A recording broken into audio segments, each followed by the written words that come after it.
کیا ہے انہوں نے جو ابھی تک ججمنٹ اپلوڈ نہیں ہوا ہے، جو میڈیا سے جو ہم نے پڑھا ہے، خاص طور سے لائیو لا ہو یا بار اینڈ بینچ ہو، جس میں اس جج صاحب نے کہا ہے کہ the main thrust of my judgment is the entire concept of ERP was not essential to the dispute, اور انہوں نے کہا ہے کہ کرناٹکا ہائی کورٹ نے دا ہائی کورٹ ٹوک a wrong path. It is ultimately a matter of choice and Article 14 and 19. تو یہ بات جسٹس دھولیا صاحب نے کہی ہے کہ it is ultimately a matter of choice، کہ یہ ultimately ایک matter of choice کا حصہ ہے، اور آرٹیکل 14 and 19 کا انہوں نے حوالہ دیا ہے، اور ساتھ ہی ساتھ انہوں نے کہا ہے کہ the foremost question in my mind was the education of the girl child. Are we making her life any better?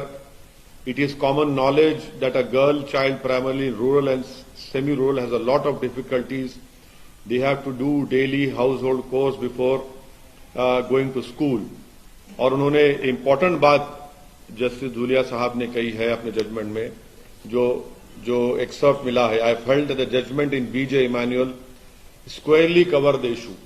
تو اگر آپ جسٹس B.J. Emanuel کا ججمنٹ دیکھیں گے، جس میں جسٹس چنپا ریڈی نے اگست 11, 1986 کو یہ کہا تھا کہ suspending students based on their consciously held religious belief violated the constitution.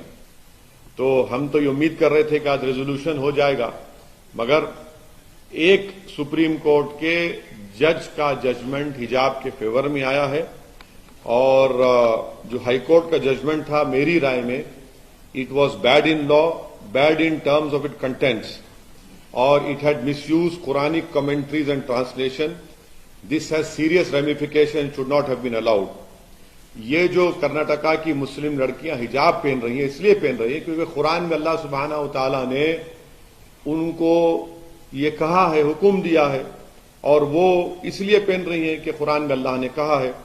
تو بی جے پی نے غیر ضروری طور پر اس کو ایک مسئلہ بنایا، اس کو بین کیا، اور خواہ ایک رکس کریٹ کیا گیا ہے. تو یہ میری انیشیل رائے ہے. اب جب ججمنٹ پورا اپلوڈ ہو جائے گا اور جب ہم کو ملے گا تو پڑھ کر اس پر اور تفصیل سے ہم آپ کے سامنے بول سکیں گے.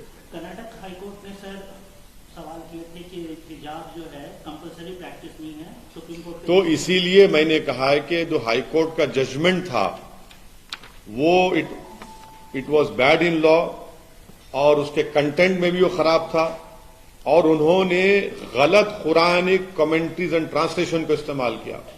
اب قرآن کی ایک آیت ہے لا اکراہ فی الدین، کہ دین میں کوئی زور زبردستی نہیں ہے، وہ حجاب کے لیے استعمال نہیں ہوئی تھی، وہ ریلیجن کے ایکسپٹنس میں استعمال ہوئی تھی. علماء کرام نے کہا تو آپ نے اس کو حجاب پہ ڈال دیا.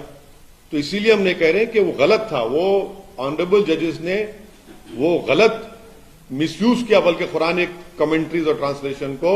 اور اس ججمنٹ میں یہ کہا گیا کہ اسکول ایک پریزن ہے، اسکول ایک ملٹری کیمپ ہے، کیسا ہوگا بتائیے. تو اس لیے وہ میری رائے وہ ہے اس کرناٹکا ہائی کورٹ کے 3 ججز بینچ کی، اس میں تو تینوں ججز نے حجاب کو کہا کہ ضرورت نہیں ہے. یہاں پر سپریم کورٹ نے دو آنریبل ججز نے ڈیفر کیا ہے، مگر ایک جج دھولیا صاحب نے حجاب کے فیور میں ججمنٹ دیا ہے. سر اگر ہم بات کریں کہ اب آپ کا ٹائم چلے جائے گا، پھر وہ سوچ لیجیے. پھر آپ ٹھیک ہے انگلش میں بول رہے ہیں سر چھوٹا سا. نہیں ہو گیا، آپ چلیے کریں گے. لائف کے لیے ہاں لائف کے لیے کہ سب ختم. انیشیل ریمارکس بول دیا ہمیں. کون پہلے ان کر لیں دو پہلے. چلو ہاں اس کے بعد نہیں بچی کو. ہاں ارے آپ لاسٹ میں آپ سے لے کر شہر تک ہر خبر آپ تک سبسکرائب کیجیے اورنگ آباد تک. Like, subscribe and press the bell icon.